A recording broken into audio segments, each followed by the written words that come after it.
Panggilan perjalanan hidup kadang terasa seperti lorong panjang yang penuh rutinitas. Bangun, bekerja, pulang, tidur, lalu ulangi lagi sampai lupa kapan terakhir kali bertanya pada diri sendiri, untuk apa semua ini? Namun, pada suatu hari entah, lewat kegagalan, kehilangan, atau sekadar hening, yang tiba-tiba hati manusia memanggilnya. Panggilan itu halus, tetapi mengusik. Seakan ada suara yang bilang, ada sesuatu yang lebih. Karilah, disinilah segala perjalanan spiritual bermula. Bukan dari kitab-kitab tebal, bukan dari ceramah panjang, tetapi dari kegelisahan kecil yang tak bisa diabaikan. Itulah tanda bahwa hati sudah tidak mau hidup sekadar hidup. Ia meminta arah, meminta kedalaman, meminta makna yang lebih dari sekadar rutinitas. Ketika sang murid melangkah masuk ke ruang sederhana milik sang guru, ia tidak membawa apa-apa kecuali kebingungan dan harapan samar. Jubah sang guru tampak sederhana, tetapi auranya seperti membawa ketenangan rumah yang sudah lama hilang. Murid itu menunduk, merasa kecil namun diterima. Sang guru memandang lekat, tidak dengan tatapan yang menghakimi, melainkan tatapan yang seolah berkata, "Aku tahu rasa itu.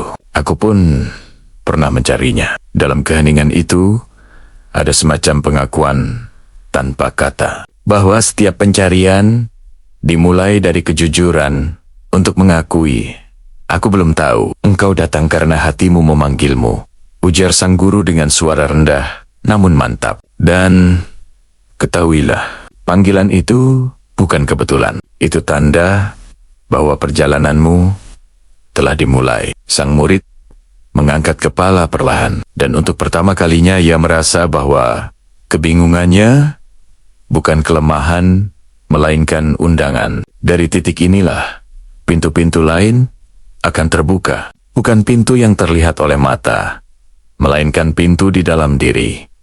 Pintu keberanian, pintu kejujuran, pintu kesadaran. Dan seperti perjalanan besar manapun, langkah pertama selalu terasa paling berat, namun paling menentukan, syariat. Gerbang awal bagi banyak orang, syariat sering dianggap sekadar kumpulan aturan.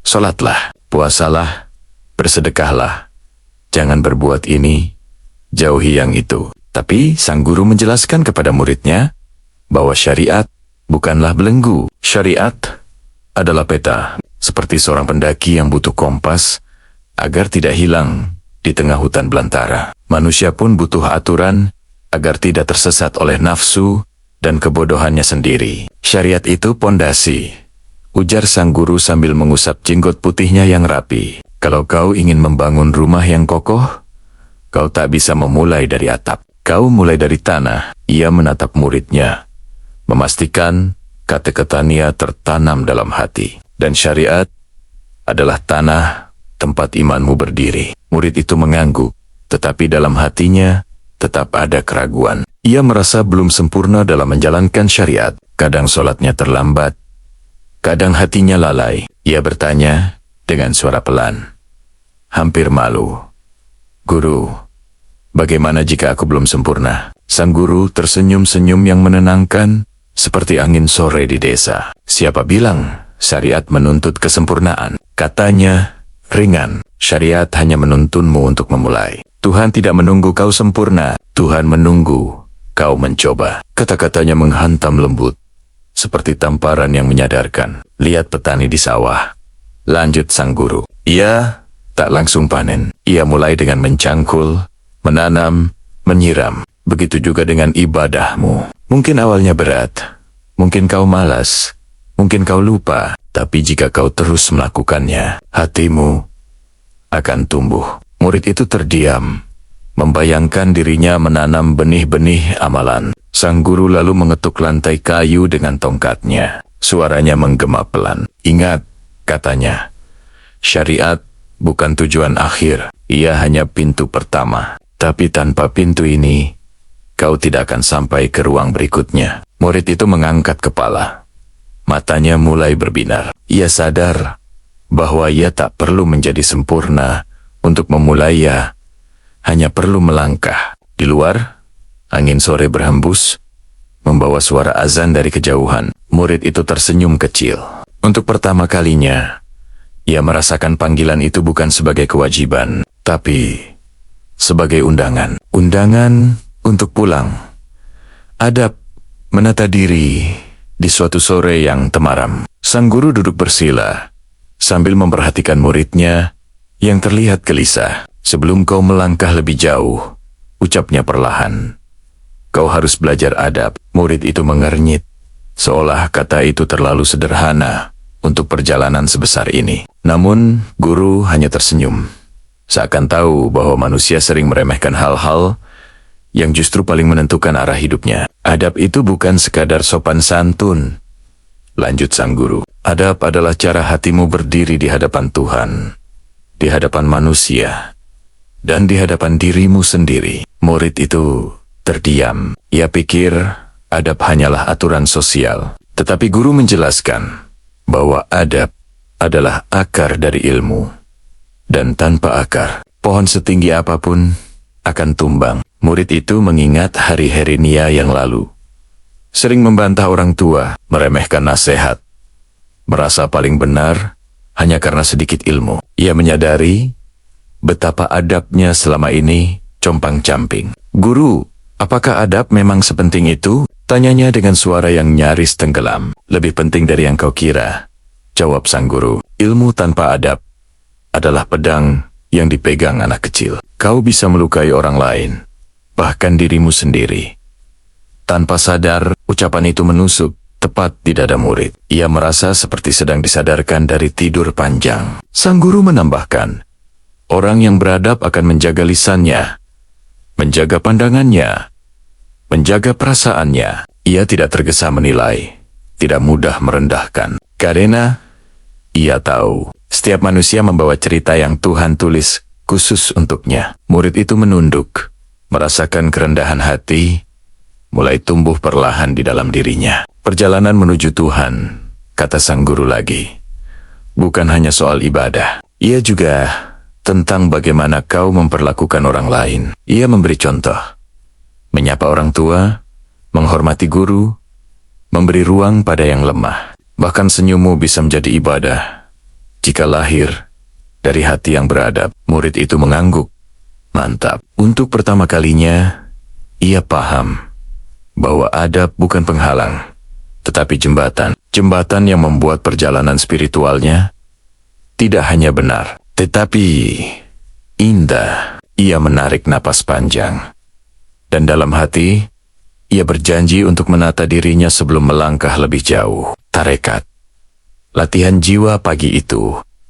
Udara masih lembab oleh embun. Murid duduk bersila dengan napas yang belum tertata. Ia mengira perjalanan spiritual hanyalah soal memahami. Tapi sang guru berkata, pemahaman tanpa latihan hanyalah angin lewat. Di titik itulah sang murid menyadari bahwa tarekat bukan sekadar teori. Tarekat adalah kerja keras batin. Dalam tarekat kata, sang guru kau melatih hatimu seperti petarung melatih tubuhnya. Di zikir, sabar, tafakur, semua itu bukan ritual kosong. Setiap latihan menumbuhkan lapisan kekuatan baru. Kekuatan bukan untuk sombong, tetapi agar tidak runtuh oleh badai hidup. Murid itu mencoba mengikuti arahan, memejamkan mata, menstabilkan napas, dan menyebut nama Tuhan perlahan. Namun pikirannya justru berlari kemana-mana. Ingatan, kekhawatiran, dan hawa nafsu berdatangan seperti tamu tak diundang. Ia mulai frustrasi. Sang guru tersenyum tipis melihat kegugupannya. Itu wajar, katanya lembut. Tarekat bukan tentang langsung tenang. Tarekat adalah pertempuran. Kau sedang melawan dirimu sendiri dan itu pertarungan paling sulit di dunia. Kata-kata itu membuat murid terdiam, merasa sedang ditelanjangi secara batin. Guru lalu memberikan satu nasihat yang menancap kuat. Fokusmu bukan pada menang atau kalah. Fokusmu adalah terus kembali. Setiap kali pikiran murid melayang, ia kembali menyebut namanya. Setiap kali hatinya gelisah, ia kembali menarik napas dalam. Dan berkali-kali ia jatuh, namun berkali-kali pula ia kembali bangkit. Seiring waktu, latihan itu mengubahnya. Tidak drastis, tetapi pelan seperti air yang mengikis batu. Ia menjadi lebih sabar, lebih sadar, lebih jujur pada kelemahan sendiri. Tarekat membuatnya melihat satu hal penting, bahwa puncak dari latihan bukanlah menjadi suci, tetapi menjadi manusia yang lebih sadar. Menjelang senja, sang guru berdiri sambil menatap langit yang memerah. Latihan jiwa itu panjang, katanya. Kadang berat, kadang melelahkan. Tapi jika kau tekun, hatimu akan menjadi tempat tinggal yang damai. Murid itu mengangguk pelan. Ia tahu perjalanan baru saja dimulai dan ia siap melangkah. Mujahadah, melawan diri sendiri malam itu turun dengan sunyi yang pekat. Murid duduk bersandar pada dinding bambu. Tubuhnya kelelahan setelah seharian berlatih. Ia mengira yang paling sulit adalah disiplin. Ternyata tidak. Yang paling sulit adalah menaklukkan gejolak dalam dirinya sendiri, amarah, malas, iri, dan luka-luka lama yang tiba-tiba muncul tanpa permisi. Sang guru datang tanpa suara, seperti bayangan yang membawa keteduhan. Inilah mujahadah, katanya. Perang paling sunyi, tapi paling menentukan. Murid menatapnya bingung. Guru melanjutkan, musuhmu bukan di luar. Musuhmu adalah apa yang bersembunyi di dalam kepalamu. Kata-kata itu membuat murid merasa ditarik ke kedalaman dirinya sendiri. Murid bertanya, kenapa rasanya semakin jauh aku melangkah, semakin banyak kelemahanku muncul? Guru tersenyum simpul, karena latihanmu membuat tabir itu tersingkap, seperti air yang diguncang. Kotorannya baru terlihat. Begitu juga hatimu. Ketika kau mulai membersihkan, barulah kau sadar seberapa kotornya ia. Ada hari ketika murid ingin berhenti. Ia merasa lelah dengan dirinya sendiri. Tidak ada yang lebih berat daripada memerangi nafsu yang tidak terlihat, yang suaranya terdengar seperti bisikan diri sendiri. Namun, sang guru berkata tegas, kalau kau hanya melawan musuh yang mudah, kau tak akan berkembang. Setiap kali kau menahan amarah, itu kemenangan. Setiap kali kau mengalahkan rasa malas, itu kemenangan. Setiap kali kau memilih jujur ketika mudah untuk berbohong, itu kemenangan. Guru berkata sambil menepuk dada murid, perangmu bukan untuk dilihat orang. Perangmu hanya dilihat Tuhan. Mujahadah tidak selalu heroik. Kadang hanya tentang bangun ketika hati ingin rebah. Kadang tentang diam ketika ingin membalas. Kadang tentang mengakui salah meski ego menjerit. Lama-lama murid memahami bahwa kemenangan terbesar bukan saat ia terlihat kuat, tapi saat ia mampu mengalahkan dirinya sendiri secara diam-diam. Di akhir malam, sang guru duduk di samping murid. Ketahuilah, ucapnya, Tuhan tidak meminta kau menang setiap hari. Tuhan hanya meminta kau berjuang setiap hari. Murid menutup mata. Untuk pertama kalinya, ia merasa damai dengan ketidaksempurnaannya. Ia sadar, selama ia terus melawan dirinya, ia tidak pernah kalah. Hakikat menyingkap tabir pagi itu datang dengan cahaya yang tidak biasa, lebih lembut, lebih hangat, seolah dunia sedang menenangkan napasnya. Murid duduk di samping guru, memandang pepohonan yang berayun perlahan. Guru, katanya perlahan, setelah semua latihan, apa yang sebenarnya ingin kita temukan? Guru menjawab tanpa menoleh. Hakikat, lanjut sang guru, adalah melihat sesuatu bukan dari kulitnya, tapi dari sumbernya. Murid menatap embun di daun, cahaya yang jatuh di tanah, dan suara angin yang menggoyangkan bambu. Semua itu, kata guru sambil menunjuk sekeliling, bukan sekadar benda dan kejadian. Semuanya bergerak dengan izin yang sama. Dari tangan yang sama. Murid terdiam. Selama ini, ia hanya melihat dunia sebagai kumpulan peristiwa acak-ada yang menyenangkan, ada yang menyakitkan. Namun, guru berkata, hakikat mengajarkanmu bahwa tidak ada yang benar-benar acak. Bahkan daun yang jatuh pun memiliki timing yang Tuhan izinkan. Kalau begitu, tanya murid dengan suara bergetar, kenapa banyak hal menyakitkan terjadi? Guru menatapnya dalam, namun tatapannya lembut. Karena kau hanya melihat dari satu sisi. Manusia menilai dari rasa, Tuhan menilai dari tujuan. Murid merasakan sesuatu terbuka di dadanya, seperti jendela yang lama tertutup. Guru mengambil segenggam tanah. Ini kotor, katanya. Tapi tanpa tanah, tidak ada pohon, tidak ada makanan, tidak ada kehidupan. Ia membuka telapak tangan, membiarkan tanah jatuh pelan. Begitu pula dengan pengalaman pahit. Mereka terlihat kotor, tetapi darinya lah kau tumbuh. Murid mengangguk pelan. Ia mulai memahami bahwa hakikat bukan sekadar ilmu, tetapi perubahan cara pandang. Ketika seseorang melihat dengan mata biasa, dunia tampak berantakan. Tapi ketika ia melihat dengan mata hakikat, dunia menjadi rangkaian tanda-tanda bahwa Tuhan selalu bekerja dalam diam. Jika kau sudah bisa melihat segalanya sebagai bagian dari kehendak Nia, ujar sang guru, maka hatimu akan tenang. Kau tidak akan lagi bertanya kenapa, tetapi apa yang harus kupelajari dari ini. Murid menarik napas panjang. Untuk pertama kalinya, ia merasakan kedamaian yang tidak datang dari luar, tetapi dari dalam. Makrifat.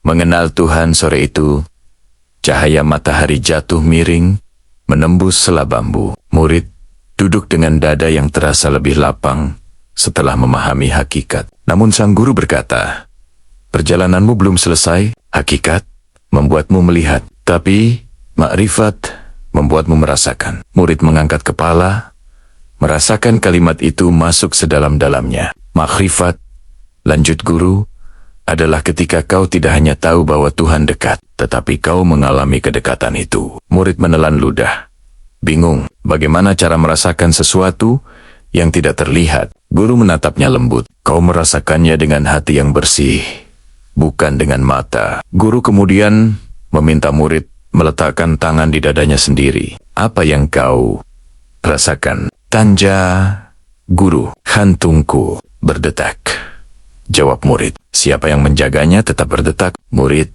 terdiam. Tidak ada yang mampu menjawab selain Tuhan. Saat itu Huga, ia merasakan getaran halus, bukan suara, bukan bisikan, tapi kehadiran yang sulit dijelaskan. Makrifat bukan tentang melihat sesuatu yang ajaib, kata guru. Makrifat adalah menyadari bahwa hal paling biasa pun adalah keajaiban. Angin sore menggerakkan daun dengan lembut, dan murid merasakan dunia seperti bernapas bersamanya. Tidak ada suara aneh, tidak ada cahaya turun dari langit. Anja rasa bahwa Tuhan tidak jauh. Guru menambahkan, saat kau makan, kau bersyukur. Saat kau gagal, kau bersabar. Saat kau bahagia, kau merendah. Saat kau sedih, kau kembali. Disitulah makrifat bekerja. Murid menyadari bahwa makrifat bukan tentang menjadi suci, tetapi tentang sadar bahwa Tuhan hadir di setiap keadaan. Lalu guru berkata, ketika kau berjalan dan hatimu mengucapkan nama Nia tanpa kau paksa, itu makrifat. Itu makrifat. Ketika kau sendirian, namun tak merasa kosong, itu makrifat. Itu makrifat. Ketika hidupmu terasa ringan, meski masalah bertumpuk, itu pertanda kau sedang dipeluk olehnya. Murid terdiam, meresapi satu persatu. Di penghujung senja, murid memejamkan mata. Ia tidak melihat apapun, tetapi ia merasakan kehadiran yang menenangkan, seperti pelukan yang tidak memiliki wujud. Guru berbisik, makrifat adalah ketika kau tahu bahwa Tuhan selalu dekat. Bahkan ketika kau lupa. Air mata murid menetes pelan.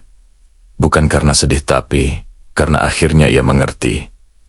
Kembali ke diri, hidup dengan cahaya pagi itu. Langit tampak jernih seperti lembaran baru. Murid duduk di halaman bambu, merasakan angin lembut menyentuh wajahnya. Setelah menempuh perjalanan panjang syariat, adab, tarekat, mujahadah, hakikat, dan makrifat, dia mulai bertanya pelan, "Guru, setelah semua ini, apa yang harus aku lakukan?" Guru tersenyum, seakan menunggu pertanyaan itu sejak lama. "Kau kembali," jawab sang guru. "Bukan kembali mundur, tapi kembali sebagai dirimu yang baru." Murid menatap guru dengan dahi berkerut, belum mengerti. Guru melanjutkan, seluruh perjalanan ini bukan untuk membuatmu pergi dari dunia, tapi untuk membawamu kembali ke dunia dengan hati yang lebih terang. Murid mengingat hari-hari ketika ia terluka oleh ucapan orang, mudah marah, mudah goyah, dan cepat putus asa. Kini ia merasa lebih tenang, bukan karena hidup menjadi lebih mudah, tetapi karena hatinya lebih mengenal siapa yang menggenggam hidupnya. Aku tidak lagi merasa sendirian, bisiknya tanpa sadar. Cahaya yang kau temukan, ujar guru, bukan untuk disimpan. Cahaya itu harus dibawa pulang, harus menerangi keluargamu, sahabatmu, bahkan orang yang tidak mengenalmu. Murid mengangguk. Ia sadar bahwa jalan spiritual bukan perjalanan ego, tetapi perjalanan memberi manfaat. Guru bangkit perlahan, menatap hamparan sawah yang hijau membentang. Jadilah orang yang tenang ketika dunia ribut. Jadilah orang yang lembut ketika dunia keras. Dan jadilah orang yang jujur ketika dunia penuh kepura-puraan. Kata-katanya meluncur pelan, tapi bobotnya terasa seperti air yang mengisi ruang kosong dalam jiwa murid. Murid mengikuti langkah guru, merasakan tanah di bawah telapak kakinya. Ia tersenyum kecil. Untuk pertama kalinya, dunia tampak sama, tetapi tidak lagi terasa sama. Ada kedalaman baru dalam setiap suara angin, dalam setiap langkah, dalam setiap senyum manusia yang ditemuinya. Ia menyadari, makrifat membuatnya melihat Tuhan, tetapi kembali ke dunia membuatnya menyebarkannya. Sebelum murid pergi, sang guru menepuk pundaknya. Ingat, katanya lembut, Tuhan lebih dekat daripada rasa khawatirmu, lebih dekat daripada kesedihanmu, bahkan lebih dekat daripada napasmu sendiri. Selama kau membawa cahaya ini, kau tidak akan pernah benar-benar tersesat. Murid menunduk, air mata syukur jatuh tanpa suara. Murid melangkah pulang, melewati jalan desa yang ia kenal sejak kecil. Namun kini, setiap langkah terasa seperti ibadah. Setiap senyuman terasa seperti doa. Ia pulang bukan sebagai orang yang berbeda, tapi sebagai diri yang kembali utuh. Karena perjalanan menuju Tuhan ternyata berakhir di tempat yang paling dekat, hatinya sendiri.